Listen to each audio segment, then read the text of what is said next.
tuned for the Joan Quinn Profiles. As an editor for Andy Warhol's Interview, the Los Angeles Herald-Examiner, LA Style, and Detour magazines, Joan covered the social set, the Hollywood hotshots, the international art scene, the mysteries of food, the excitement of travel, and the fabulous world of fashion.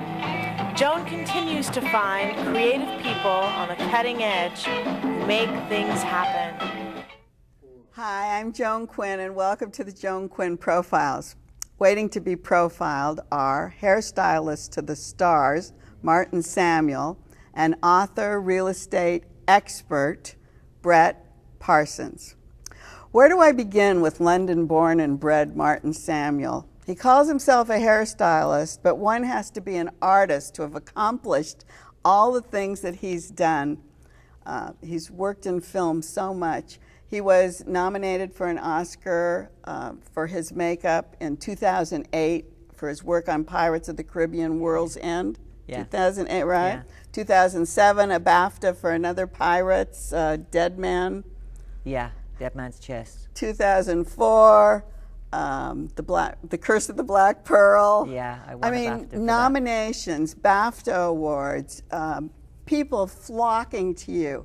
And it all started in London at Crimpers. Yes, that's right. Yeah. Is that where it all started? It was like the hottest unisex salon? The first unisex salon. Because they weren't doing that. No, what men was and women it? didn't have their hair cut side by side. I know. Ever. So and where was it? It was in Baker Street. In London, in Baker Street. And how did you decide to do that? Well, it was kind of the thing, you know, the new thing that was happening, you know, that men were having their hair cut in a more fashionable and more exact way, and it wasn't just going to the barbers. So right. My associate and myself opened this salon called Crimpers.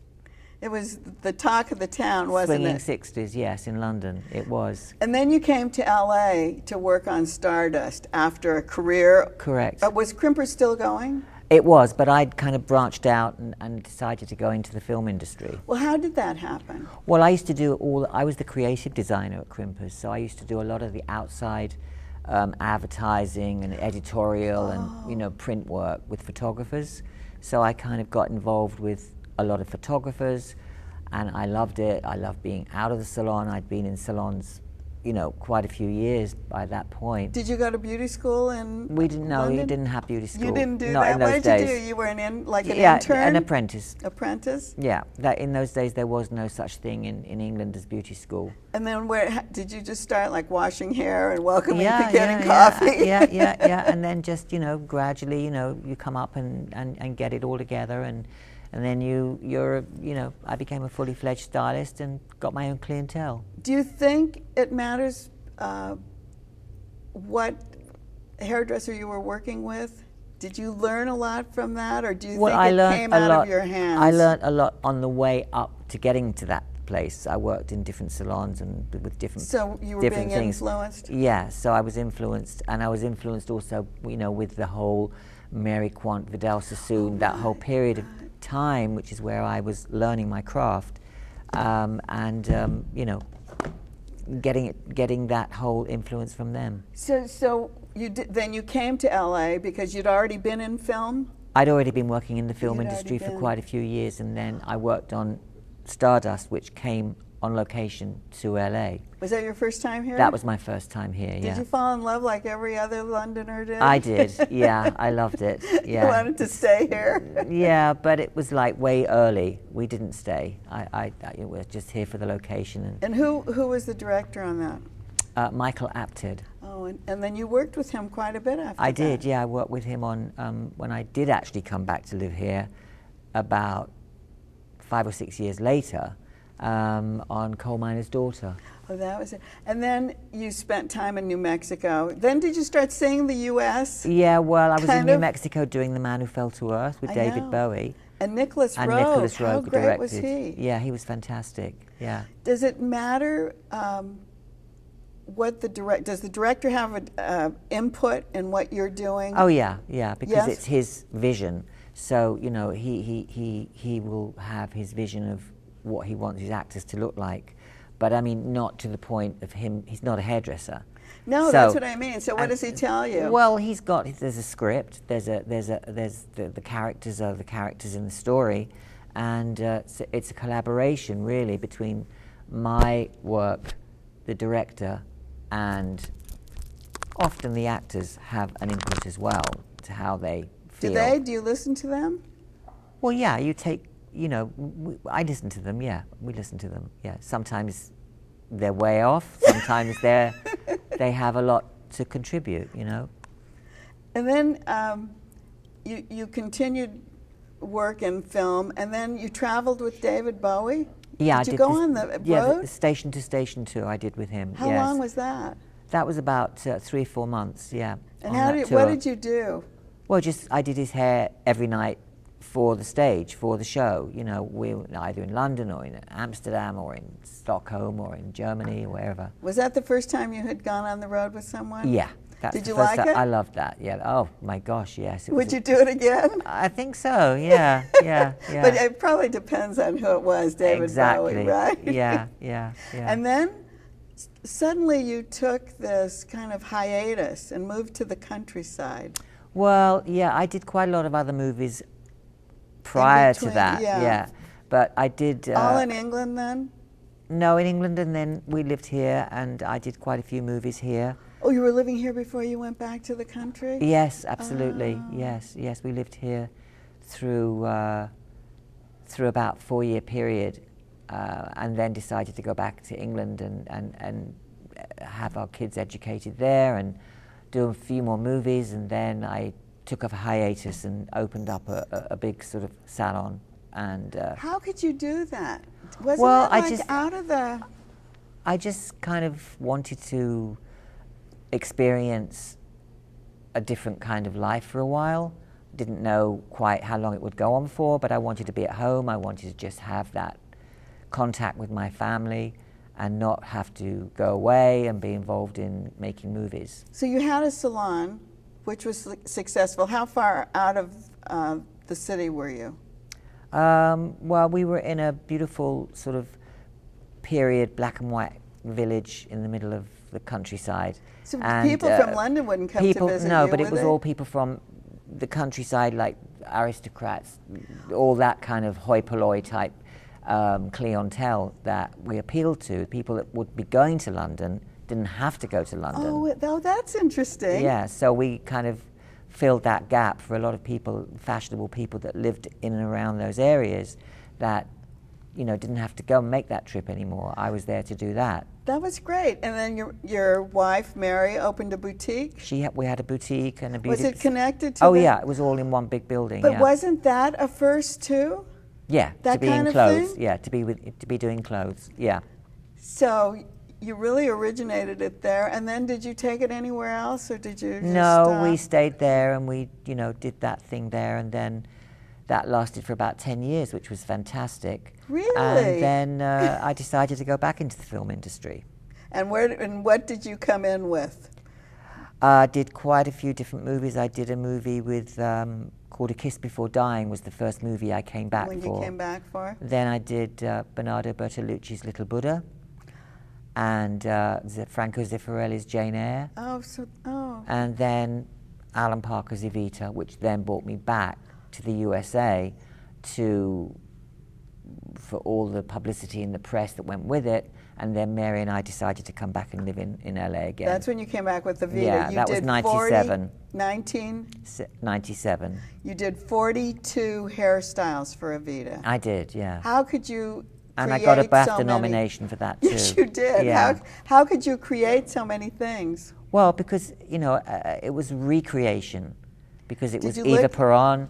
There was so much history there. It was all recorded.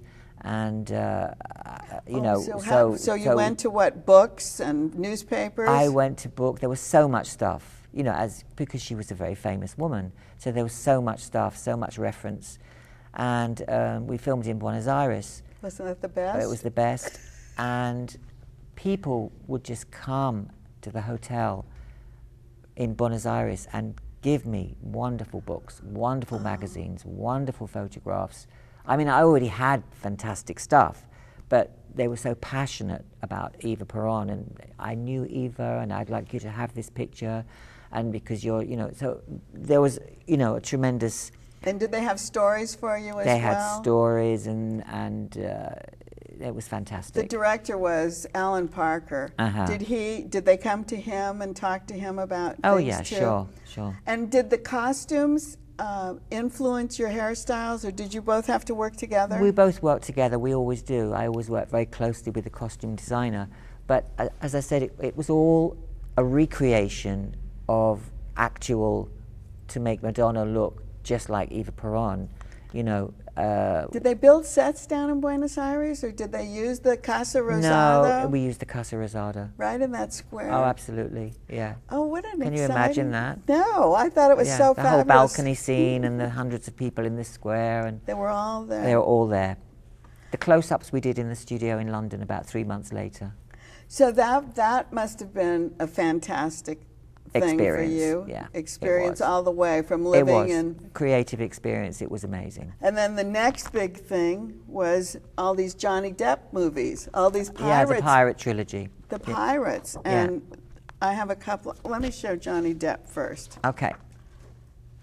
And tell me what you did here and how you decided to do this hair.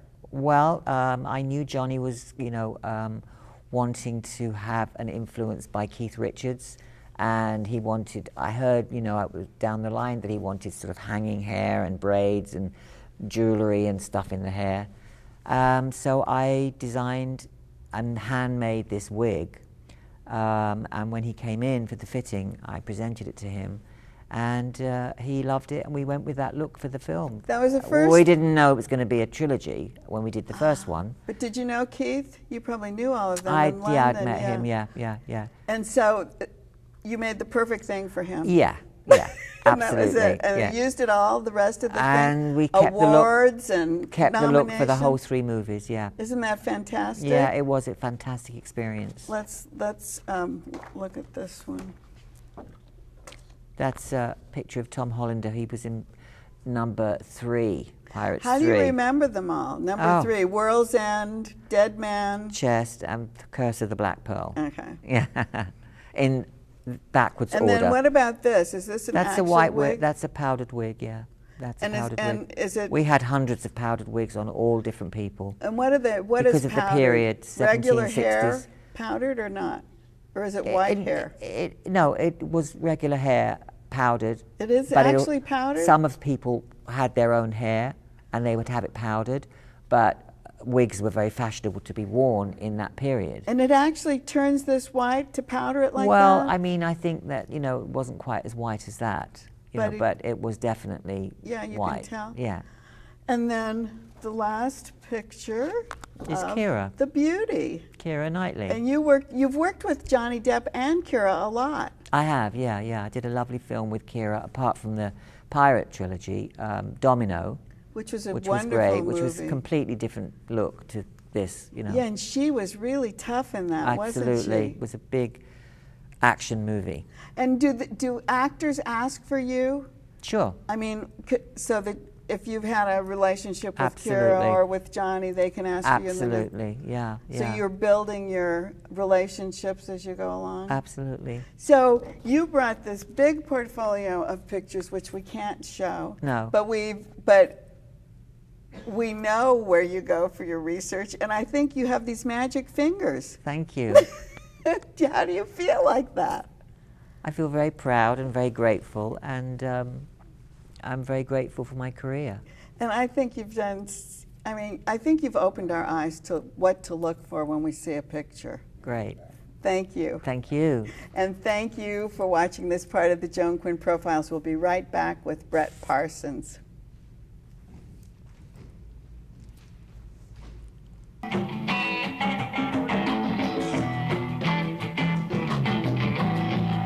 Hi, I'm Joan Quinn, and welcome back to the Joan Quinn Profiles. Real estate and architecture expert Bret Parsons was born and raised in Northern California. He got his business degree from San Jose State and took design classes at UCLA. his first job in the design industry was with ASID LA.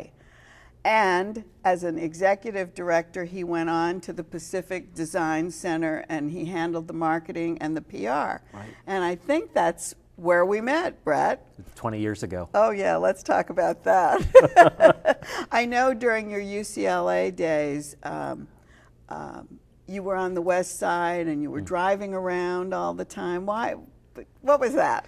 Well, my parents thought I was looking for a job, looking for gainful employment, but I was intoxicated with the beautiful neighborhoods that Los Angeles had and continues to have today. And was it just because you were on the West Side at UCLA and you drove through the area, or had you been thinking about that for a while? Well, I've always loved houses, and I grew up mainly in Monterey County with beautiful neighborhoods up there as well, and you tend to know about other neighborhoods. And when I would come down here to visit my brother at UCLA, the first thing I would do is find out the next best neighborhood. And then you drive the streets. Exactly, exactly. Because it's so beautiful down here. Were you looking at the architecture, or were you just looking at the scape? Well, no, definitely the houses. The houses. I just couldn't get enough, and to this day, LA is still the greatest home building region in the world because of the diversity. I mean, you can have a beach house, a mountain house, a desert house, a valley house, a ski house. You mean all mixed together? Exactly, and also our topography encourages that, and because of our weather, our building requirements are not as stringent, so we can do more here and be more innovative. And our hills, valleys, and you can have it all here. Did you bring that sense from Northern California with you? Oh, sure. Yes. And that was more like where you were living up there then? Yeah, absolutely. And then how did you get to ASID, and what does it stand for? Well, ASID is the American Society of Interior Designers. And how did you get there? Well, I finally had to get a job. You couldn't drive forever? Yeah, it was time to find some gainful employment.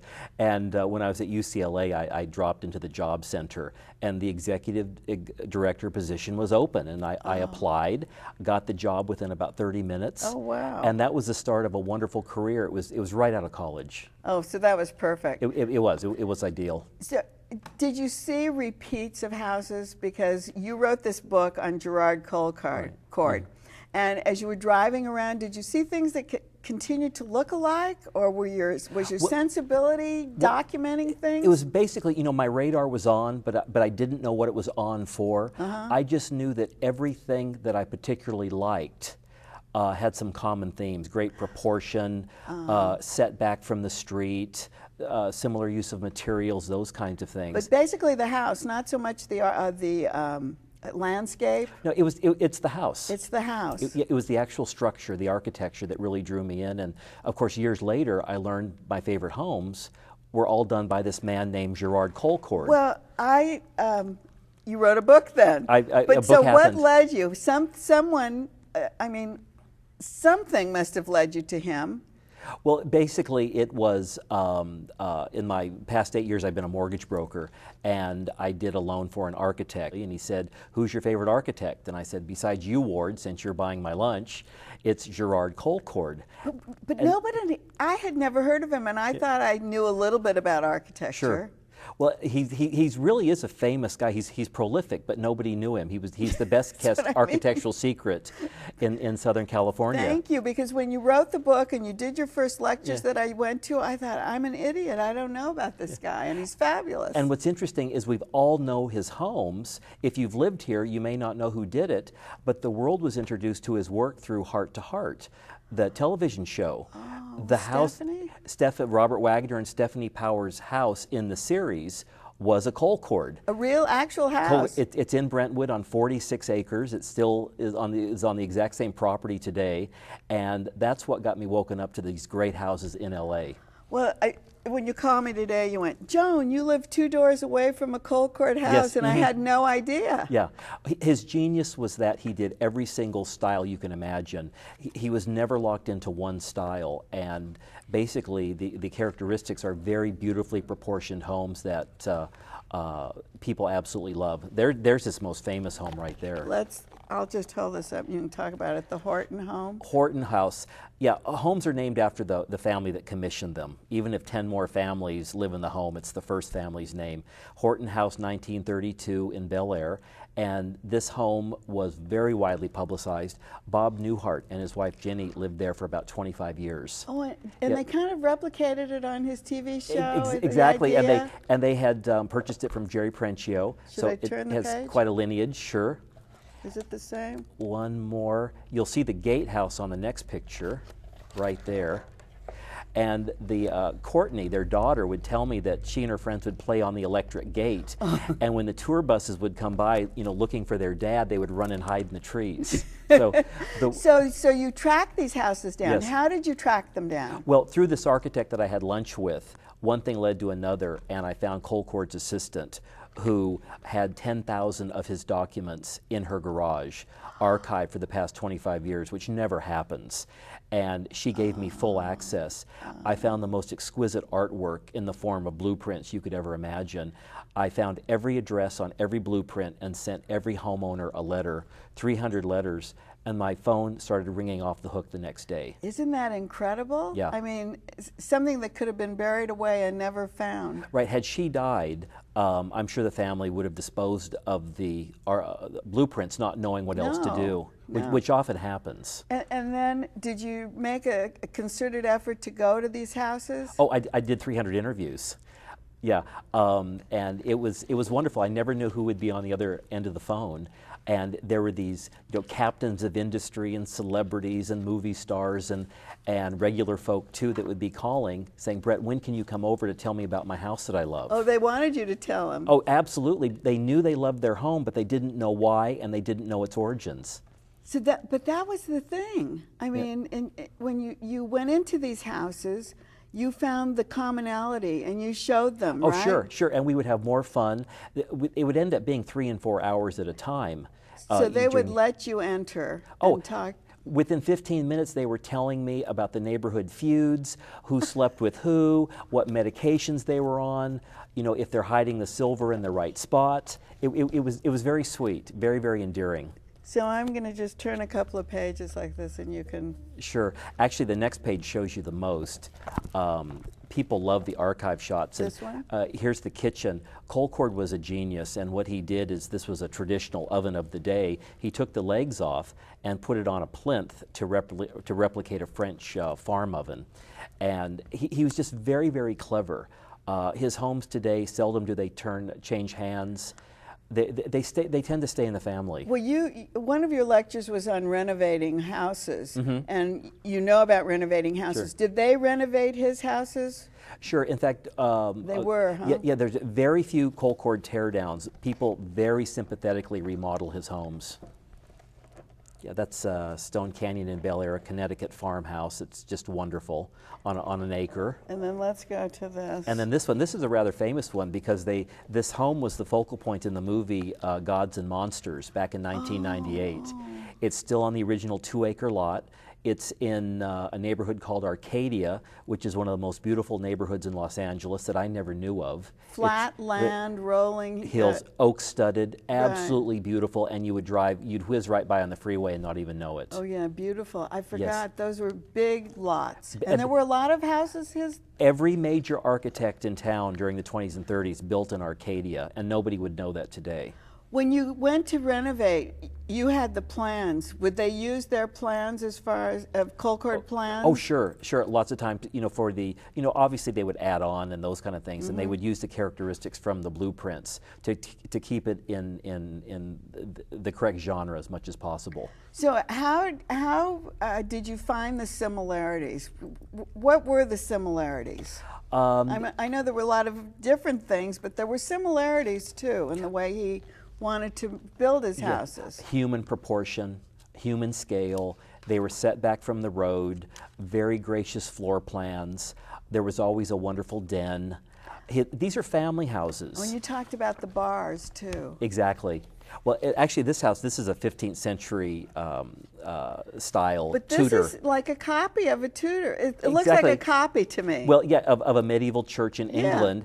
And, you know, when you were affluent in the 20s in the United States, you built your stockbroker Tudor home. You obviously made a lot of money on Wall Street. Right. We look to England for our respectability. That's why there's so much English here. I see. And they wanted to film Nightmare on Elm Street here. The owners didn't let them. They didn't they want didn't? any damage. But the inside, if you Should I flip the turn? page, has a 25-foot ceiling. That's a choir loft there with an organ. And his and her grand pianos below that look like ants. They're so small compared to the size of the room. This is one of the few rooms I've been in where I walked in and I went silent. Where is this house? This is San Marino. Oh, it's San Marino, close to Arcadia, what you were talking about, Exactly. the area. Yeah, this was in 1938, and you know, there's a wonderful architecture critic who said the architecture is so good that it makes you become a better person. Oh, And isn't that nice? homes can do that. You know, they can calm our souls down and create wonderful things. But you took us into a home, should I just turn a little Sure. bit as I go? You took us into a home that had the roaring fireplace. We have to go to the next one. This one, okay. The next one, yes, and the roaring fireplace. This home is Pennsylvania Dutch style, 1938. It's a Barnett house, literally in the middle of Beverly Hills. And it's quite a famous house. Connie Wald, international hostess. Yes. Producer Jerry Wald's wife still lives there after 45 years. And I've been in that Yes. house many times Well, and never knew it was a cold cord. That's a coal cord, and if you turn the page, you'll see the wonderful screening room that decorator Tom Buckley calls the most beautiful screening room Is this it? in Los Angeles. Colcord came back and built this on when Mr. Wald became the president of Columbia. And if you flip one more page, you'll see the room that enamored Harrison Ford. Harrison Ford walked in here and saw the famous Colcord beam over the fireplace, which is actually cement. And he went on to purchase his own Colcord home. You told us about that cement. Yeah. He had some kind of... He had for many, many years, 2 Italian mutes would banish you from the work site, and they would come and build your fireplace beam out of wet cement. And then they would do a 12-step refinishing process that fools experts today. I know. Yeah. It was so great. Yeah. We can go on and on and on and look at this. This book is so fabulous. I love this book. You did such a great job. And your lectures have all been so terrific. You can hear You know, I've done a lot Bret of them. Parsons talk all over town. But the last story I loved is when you said he died in one of his own houses. Yeah, he did. In fact, like many artistic practitioners, they're geniuses, but when it comes to the money management, that's where they fall short.